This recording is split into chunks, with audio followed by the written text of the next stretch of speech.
नमस्कार, आप देख रहे हैं आगाज टाइम्स। मैं हूं आपके साथ रिद्धि त्रिपाठी। अब वक्त हो चुका है उत्तर प्रदेश उत्तराखंड की मुख्य खबरों का। खबर कानपुर से, जहां उत्तर प्रदेश की टी20 लीग के आगामी मैचों की तैयारियों के संबंध में मंडलायुक्त के विजयेंद्र पांडियन की अध्यक्षता में मंडलायुक्त सभागार में संबंधित विभागों के अधिकारियों एवं यूपी टी20 लीग से जुड़े पदाधिकारियों के साथ बैठक संपन्न हुई। बैठक में 28 अगस्त से 6 सितंबर तक ग्रीन पार्क स्टेडियम में आयोजित होने वाले 12 मैचों तथा लीग के फाइनल मैच की तैयारियों की विस्तृत समीक्षा की गई। मंडलायुक्त ने कहा कि प्रदेश की प्रतिष्ठित यूपी टी20 लीग के मैचों के आयोजन के दौरान खिलाड़ियों, दर्शकों एवं शहर में आने वाले अतिथियों को बेहतर सुविधाएं उपलब्ध कराना सभी संबंधित विभागों की प्राथमिकता होनी चाहिए। उन्होंने सभी विभागों को आपस समन्वय के साथ समयबद्ध ढंग से तैयारियां पूर्ण करने के निर्देश दिए ताकि मैचों के आयोजन के दौरान किसी प्रकार की असुविधा न हो। मंडलायुक्त ने नगर आयुक्त को ग्रीन पार्क स्टेडियम एवं उसके आसपास विशेष स्वच्छता अभियान चलाने, नियमित साफ सफाई सुनिश्चित करने तथा सीवर एवं नालियों की सफाई समय से पूर्ण कराने के निर्देश दिए। उन्होंने मैचों के दौरान बंदरों एवं आवारा कुत्तों से संबंधित समस्या से बचाव के लिए नगर निगम द्वारा आवश्यक व्यवस्था सुनिश्चित करने को कहा। स्टेडियम के आसपास कूड़ा एकत्र न होने देने तथा पर्याप्त संख्या में सफाई कर्मियों की तैनाती के भी निर्देश दिए।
खबर कानपुर से, जहां आज दिनांक 18 अगस्त 2026 को प्रांतीय रक्षक दल के जवानों का सम्मेलन मुख्यमंत्री जी की अध्यक्षता में बाबा गंभीर नाथ प्रेक्षागृह रामगढ़ताल गोरखपुर में आयोजित किया गया। कार्यक्रम का सजीव प्रसारण वीडियो कॉन्फ्रेंसिंग के माध्यम से जनपद कानपुर नगर के विकास भवन सभागार में किया गया। कार्यक्रम में मुख्य अतिथि के रूप में कल्याणपुर विधायक नीलिमा कटियार उपस्थित रहीं। उन्होंने समस्त पीआरडी स्वयं सेवकों को आशीर्वाचन प्रदान करते हुए मुख्यमंत्री जी द्वारा की गई विभिन्न घोषणाओं के लिए सभी पीआरडी स्वयं सेवकों को बधाई दी। उन्होंने बताया कि पीआरडी स्वयं सेवकों के मानदेय में वृद्धि करते हुए इसे 500 रुपए से बढ़ाकर 600 रुपए किया गया है। इसके साथ ही सरोजनी नगर जनपद लखनऊ में लगभग 23 करोड़ रुपए की लागत से बीआरडी बैरक के निर्माण का शिलान्यास किया गया। साथ ही पीआरडी जवानों एवं उनके परिजनों को एक वर्ष में प्रति व्यक्ति 5 लाख रुपए तक के कैशलेस उपचार की सुविधा से जोड़ने की घोषणा की गई। विधायक ने कहा कि प्रदेश सरकार द्वारा पीआरडी स्वयं सेवकों के हित में की गई ये घोषणाएं उनके कल्याण और सुविधाएं को और बेहतर बनाने की दिशा में महत्वपूर्ण कदम है। कार्यक्रम में मुख्य विकास अधिकारी अभिनव जे जैन, जिला विकास अधिकारी आत्म प्रकाश रस्तोगी, व्यायाम प्रशिक्षक धीरेन्द्र सिंह यादव, क्षेत्रीय युवा कल्याण अधिकारी दीपक सिंह, अमित कुमार, प्रदीप कुमार, स्मृति सिंह सहित समस्त पीआरडी स्वयंसेवक उपस्थित रहे।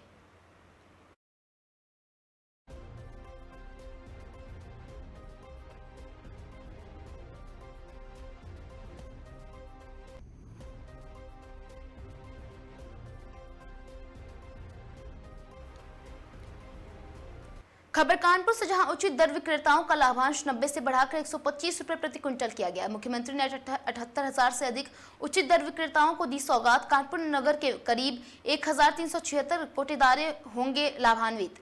मुख्यमंत्री योगी आदित्यनाथ द्वारा सोमवार को लोक भवन सभागार लखनऊ में प्रदेश के समस्त संचालित उचित दर विक्रेताओं के लाभांश में वृद्धि की घोषणा संबंधी कार्यक्रम आयोजित किया गया, जहां कार्यक्रम का सजीव प्रसारण जनपद कानपुर नगर के नगरीय क्षेत्र की विधानसभाओं के लिए merchant chamber hall, civil line तथा ग्रामीण क्षेत्र की विधानसभाओं के लिए चौबेपुर, नरवल, घाटमपुर एवं कल्याणपुर में कराया गया। मर्चेंट चैम्बर हॉल में आयोजित कार्यक्रम में महापौर प्रमीली पांडे, सदस्य विधान परिषद अरुण पाठक, विधायक गोविंद नगर सुरेंद्र मैथानी सहित अन्य जनप्रतिनिधिगण उपस्थित रहे। बिल्हौर विधानसभा क्षेत्र के चौबेपुर में आयोजित कार्यक्रम में जिलाधिकारी कानपुर नगर तथा ब्लॉक प्रमुख चौबेपुर उपस्थित रहे। घाटमपुर में विधायक सरोज कुरील, कल्याणपुर में विधायक नीलिमा कटियार एवं ब्लॉक प्रमुख कल्याणपुर तथा नरवल में विधानसभा अध्यक्ष के प्रतिनिधि विनय मिश्रा उपस्थित रहे।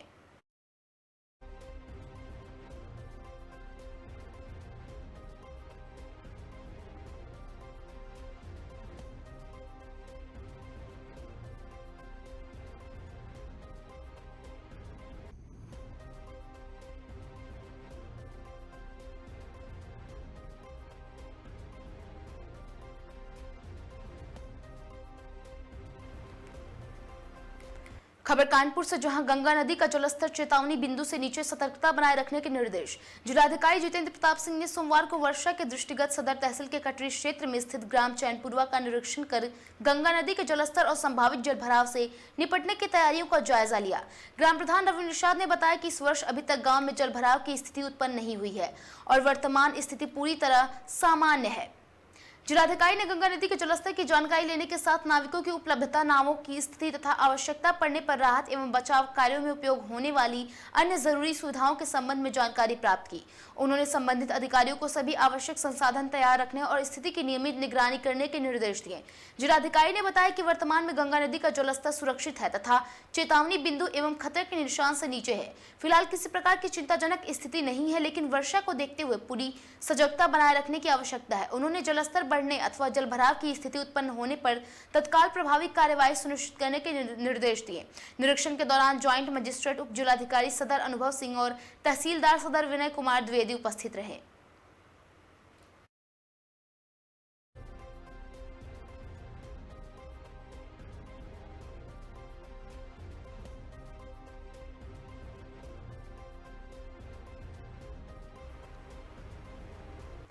खबर कानपुर से, जहां विद्यालय में 5 शिक्षकों में से 4 नहीं मिले, 106 बच्चों में सिर्फ 3 उपस्थित। डीएम ने खंड शिक्षा अधिकारी का वेतन रोका, बीएसए से भी स्पष्टीकरण तलब। जिलाधिकारी जितेंद्र प्रताप सिंह ने सोमवार को सदर तहसील क्षेत्र स्थित प्राथमिक विद्यालय लौधवा खेड़ा का औचक निरीक्षण किया। विद्यालय में तैनात 5 अध्यापकों में से 4 विद्यालय में उपस्थित नहीं मिले और केवल शिक्षा मित्र महेश प्रसाद मौजूद थे। वहीं नामांकित 106 विद्यार्थियों के सापेक्ष मात्र 3 विद्यार्थी उपस्थित मिले। विद्यालय में शिक्षक एवं विद्यार्थियों की अत्यंत कम उपस्थिति पर कड़ा रुख अपनाते हुए जिलाधिकारी ने संबंधित खंड शिक्षा अधिकारी का वेतन रोकने तथा जिला बेसिक शिक्षा अधिकारी से स्पष्टीकरण तलब करने के निर्देश दिए। निरीक्षण के दौरान प्रभारी प्रधानाध्यापक रंजना गुप्ता और शिक्षिका शमा श्रीवास्तव आकस्मिक अवकाश पर थी। साफिया खातून अंसारी बीआरसी में आयोजित प्रशिक्षण में गई थी, जबकि सबिया हुसैन जैदी चिकित्सकीय अवकाश पर थी। विद्यालय में केवल शिक्षा मित्र महेश प्रसाद उपस्थित मिले।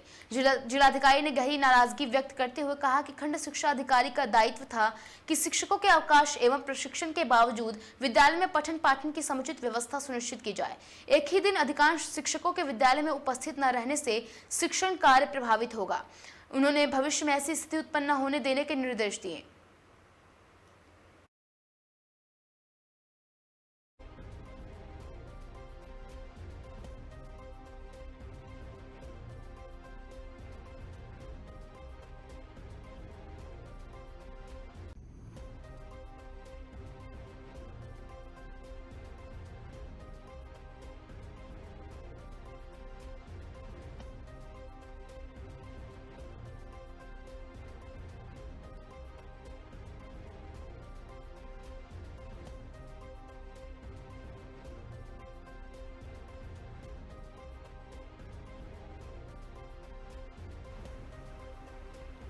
खबर बदायूं से, जहां बदायूं में अवैध अतिक्रमण पर गरजा बाबा का बुलडोजर। पीडब्ल्यूडी विभाग की बड़ी कार्रवाई, करीब 2 दर्जन से अधिक दुकानों में गरजेगा बाबा का बुलडोजर।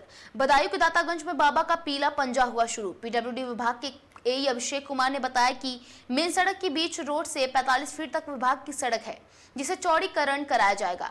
दातागंज में आतिफ खान जख्मी की मार्केट पर चल गरज रहा है बुलडोजर। एक पक्ष का आरोप है कि मुझे ही किया जा रहा है टारगेट, दूसरी तरफ रसूखदारों और राजनीतिक लोगों के चलते नहीं हो रही कार्रवाई। हालांकि पीडब्ल्यूडी विभाग के एई ने बताया कि दोनों तरफ बीच सड़क से 45 फीट तक कार्रवाई होनी है।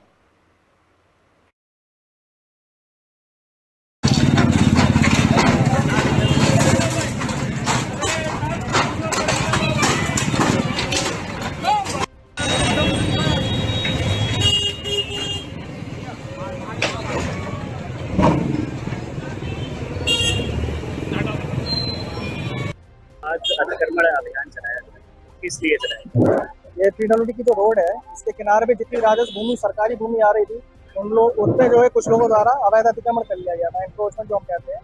तो उसके क्रम में जो है इनको आज उनसे लगातार इनको नोटिस दिए गए हैं, चिन्हीकरण किया गया है सभी जमीनों का।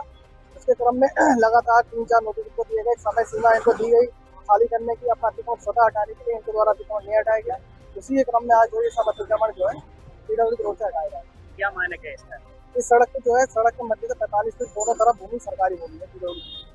जिनकी दुकानें गिराई जा रही है, उनका आरोप है कि सामने की तरफ कार्रवाई नहीं की जा रही है। दोनों की तरफ कार्रवाई होगी, दोनों तरफ कार्रवाई होगी। जिस चीज का जो अतिक्रमण आएगा सबकी तरफ होगी। स्टार्टिंग यहीं से हो रही है, मुख्य चौराहा है, इसका विस्तारीकरण हो रहा है, चौड़ीकरण हो रहा है। तो इधर से जितनी जाम की स्थिति है उसको पहले इधर से हटा दो, आगे तक जाएंगे। पूरा जितना भी अतिक्रमण है 45 फीट सब दिखाएगा। कहाँ से कहाँ तक ये कार्रवाई? यहाँ से जो है आगे पुलिस थाने तक कार्रवाई की जाएगी। आज की जाएगी, आज जितना हटा पाएंगे आज हटाएंगे, और निरंतर कार्रवाई की जाएगी जितने भी अतिक्रमण हटाने के लिए।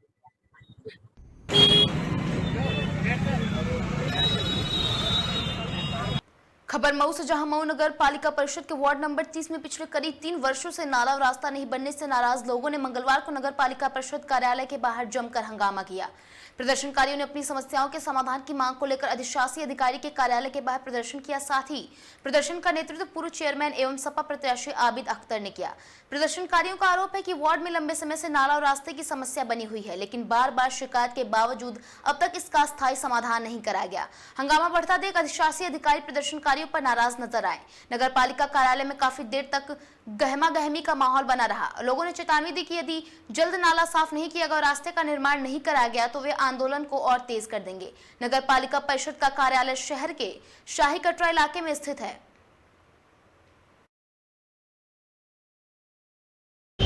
की लापरवाही, नगर पालिका की लापरवाही,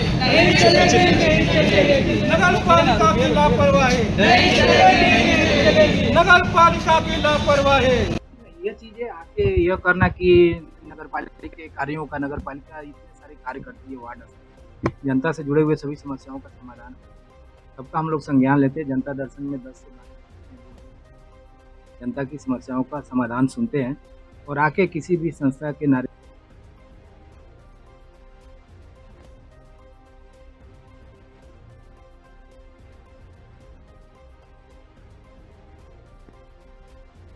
के साथ में जाके यह करना और बताना कि 3 साल से हम मांग कर, 3 साल का कोई इसमें लेटर नहीं कि 3 साल से हम मांग कर रहे नहीं।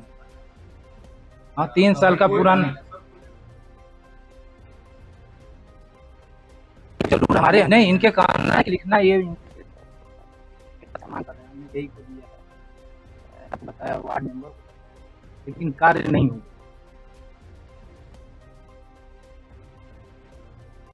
अगर मुझे संग नहीं तो यह अल्लाह पर नहीं, नगर पालिका जनहित से जुड़े हुए कार्य करती है और निश्चित हम इस कार्य को करेंगे। अगर ऐसी समस्या है जो जनता से जुड़ी, जो लिखा गया है, इन समस्याओं का समाधान निश्चित कराएंगे। देखिए, अभी कुछ हमारे जो नागरिक हैं, शहर नागरिक, वार्ड से संबंधित कुछ समस्याओं को लेके आए थे। इनका कहना था कि हमारे यहाँ जो नाली सड़क की समस्या है उसको बनवाया जाए। इन्होंने एक ज्ञापन दिया है, जिसको मैंने ज्ञापन को लिया और संबंधित जो हमारा और अभियंता है उनको इसको मार्क मैंने कर दिया है। ये जाके देखा है मौके पर क्या है, क्या स्थिति है।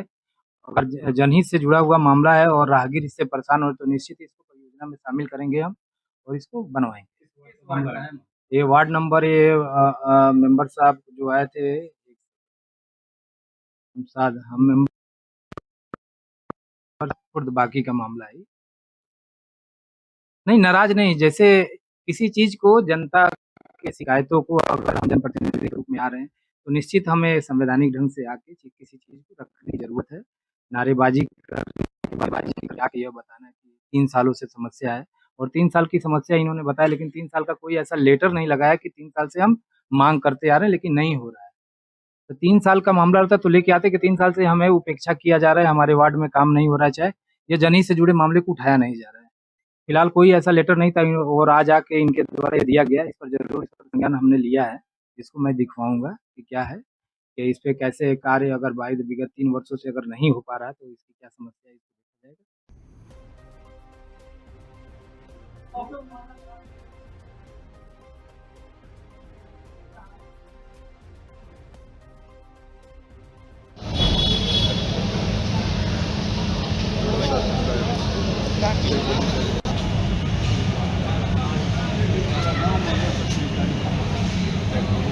खबर सिद्धार्थनगर से, जहां सिद्धार्थनगर समाजवादी पार्टी के जिला कार्यालय पर डुमरियागंज विधानसभा क्षेत्र के पिपरा रामलाल गांव में अरबिया जियाउल उलूम मदरसा को जिला प्रशासन के द्वारा ध्वस्तीकरण की कार्रवाई को लेकर प्रेस वार्ता में नेता प्रतिपक्ष माता प्रसाद पांडे, सपा जिलाध्यक्ष लालजी यादव, डुमरियागंज के विधायक सैदा खातून ने ध्वस्तीकरण की कार्रवाई को पूरी तरह से अलोकतांत्रिक एवं असंवैधानिक बताया तथा देश के संविधान के लिए घातक बताया। प्रेस वार्ता में नेता प्रतिपक्ष ने कहा कि पिपरा रामलाल का यह मदरसा आजादी के पूर्व 1936 में कायम हुआ। इसका पुनर्निर्माण 1968 में किया गया और गाटा संख्या 824 में 12 वीसा अपनी निजी जमीन में मदरसा और मस्जिद बनाया गया और इसका रजिस्ट्रेशन 1997 में हुआ। 2015 से 2016 में उक्त गांव की चकबंदी पूर्ण होने पर कागज में हेरफेर हुआ और मदरसे की कुछ भूमि को खेल का मैदान दर्ज कर दिया गया, जिसका मुकदमा सीओ चकबंदी के यहाँ लंबित है। मदरसे में लगभग 500 बच्चे अध्ययनरत थे। उक्त मदरसा अपने निजी जमीन में बनाया गया था। स्कूल और मस्जिद को राजनीतिक दवा में गिराया गया। डुमरियागंज में लोकतंत्र की कोई धारा लागू नहीं होती। प्रशासन पूरी तरह से भाजपा नेताओं के हाथ की कठपुतली बना हुआ है। डीएम ने चुपके से मुकदमे की फाइल को खारिज किया और जानबूझकर सत्ता के दबाव में इस मदरसे को गिराया और हिंदू मुस्लिम विवाद को बढ़ाने के लिए भाजपा के दबाव में जिला प्रशासन ने यह कार्य किया। भाजपा सरकार और प्रशासन का यह कृत्य घोर निंदनीय है और संविधान और लोकतंत्र के लिए घातक। आधा उनको गिराना था मस्जिद, उन्हें गिराना था मदरसा, तो आधा तोड़ा चाहे पूरा तोड़ा उनके अधिकार में था। इससे एडीएम का कहना है कि जितना हमारी सरकारी जमीन थी उतना का उसको हमने डेमोलाइज किया है, ऐसा नहीं हमने छोड़ दिया। आपने फैसला कर दिया तो हमको कम से कम एक फैसले के बाद 15 दिन तक 20 दिन की अपील में जाने का मौका मिलता है। यहाँ तो फैसला करते हैं, मौका भी नहीं देते। वो भी जो कानून की प्रक्रिया है, किसी के खिलाफ फैसला होगा तो उसे अग्रिम न्यायालय में जाने के लिए 20 दिन या 30 दिन का मौका मिलता है, तो वो भी तो नहीं दिया। तो क्या पार्टी के लोग अब इसको कोर्ट में जाएंगे? क्या कोर्ट में जाएंगे? क्या क्यों विरोध प्रदर्शन करेंगे? कोर्ट में ना जाएंगे तो बैठे रहने से क्या होगा? कोर्ट में जाएंगे। पिपरा रामलाल जो डुमरियागंज तहसील में स्थित है, वहाँ एक मदरसा जियाउल उलूम पिपरा रामलाल के नाम से 1936 में बना। 1968 में उसका जीर्णोद्धार किया गया और उसका रजिस्ट्रेशन 1997 और नंबर 1733 है। ये स्कूल ऑलरेडी रजिस्टर्ड है और ये ज़मीन में वैधानिक रूप से बना है। 1936 में कोई स्कूल बना है तो उस समय तो बंजर था नहीं, वो किसी के खेत में बना। तो उस समय जब ज़मीन खेत में बना तो उसको ईजमेंट्री राइट भी मिल गई ना इतने दिन से रहने का। तो उस मकान को, उस स्कूल को और मस्जिद को जानबूझकर राजनीतिक द्वेष के कारण यहाँ के प्रशासन ने उसे गिरा दिया राजनीतिक दबाव में। और ये काम लोकतंत्र में सबको अपने मज़हब की आज़ादी है, अपने हिसाब से स्कूल बनाने की आज़ादी है, लेकिन डुमरियागंज में ये संविधान की कोई धारा वहाँ नहीं लागू होती, क्योंकि वहाँ एक व्यक्ति है महान, उन्हीं के जो बोलते हैं वही धारा वहाँ लागू होती है। जब वो संविधान मानते हैं, न लोकतंत्र मानते हैं। केवल ज़बरदस्ती मुस्लिम को परेशान करने के लिए उनके स्कूल गिराओ, मदरसा गिराओ, कब्रगाह हटाओ, यही सब करते रहते हैं। इसी का परिणाम है कि ये स्कूल गिरा। और जानबूझकर जब ये नोटिस दिया गया हमारे इनको, इसके मदरसे के इंतजामिया कमेटी को, तो उस की नोटिस को तहसीलदार के यहाँ मुकदमा चला, तहसीलदार ने उसे खारिज कर दिया। फिर ये चले आए डीएम के यहाँ, डीएम ने कुछ बताया नहीं, पूरी फाइल अपने पास रख ली और चुपके से खारिज किया, जिससे कि यह आकारी की तरह, अरे जहाँ नाप के ले लें, कोई जानता है? नक्शा लिए रहे नाप के 2 लट्ठा, नापना यहाँ से सरहद से तो नाप देंगे यहीं, तो ये चला जाएगा वहाँ। खेल मैदान की जमीन गिरा जा रहा है। हाँ। खेल मैदान की जमीन। खेल ने इसे गिराया। खबर राजस्थान से, जहां पुलिस थाना मथनिया क्षेत्र के सरहद मालूंगा में फायरिंग कर दहशत फैलाने वाली बदमाश गैंग के खिलाफ जोधपुर पूर्व पुलिस ने बड़ी कार्रवाई की है। पुलिस ने वारदात को अंजाम देने वाले 6 आरोपियों को गिरफ्तार किया है, जबकि कानून से संघर्षरत एक नाबालिग को संरक्षण में लिया है। मामले में मुख्य साजिशकर्ताओं की गिरफ्तारी के प्रयास जारी हैं। पुलिस के अनुसार 25 जुलाई 2026 को गणपत राम लोल ने थाना मथानिया में रिपोर्ट दर्ज करवाई थी कि वो मालूंगा गाँव स्थित अपनी स्टोन कैटिंग फैक्ट्री में पार्टनर और स्टाफ के साथ चाय पी रहा था। इसी दौरान राकेश मांझू अपने 9-10 अन्य साथियों के साथ 2 बोलेरो कैंपर वाहनों से फैक्ट्री के गेट के टक्कर मारकर अंदर घुसा और वहीं खड़ी गाड़ी को क्षतिग्रस्त कर दिया। शिकायतकर्ता के कमरे में छिपने के बाद आरोपियों ने उस पर फायरिंग की तथा स्टाफ के साथ मारपीट की। इस संबंध में थाना मथानी में प्रकरण संख्या 131/2026 दर्ज कर अनुसंधान शुरू किया गया। घटना को गंभीरता से लेते हुए पुलिस आयुक्त अंशुमान भूमिया आईपीएस के निर्देश पर पुलिस उपायुक्त जोधपुर पूर्व मनीष कुमार चौधरी आईपीएस के निर्देशन में थाना मथानिया करवड़ जिला विशेष टीम डीएसटी और साइबर सेल की संयुक्त टीमें गठित की गई। पुलिस टीमों ने तकनीकी संसाधनों, सीसीटीवी फुटेज और मानव आसूचना के आधार पर आरोपियों की पहचान कर लगातार निगरानी एवं दबिश देकर 6 आरोपियों को गिरफ्तार कर लिया।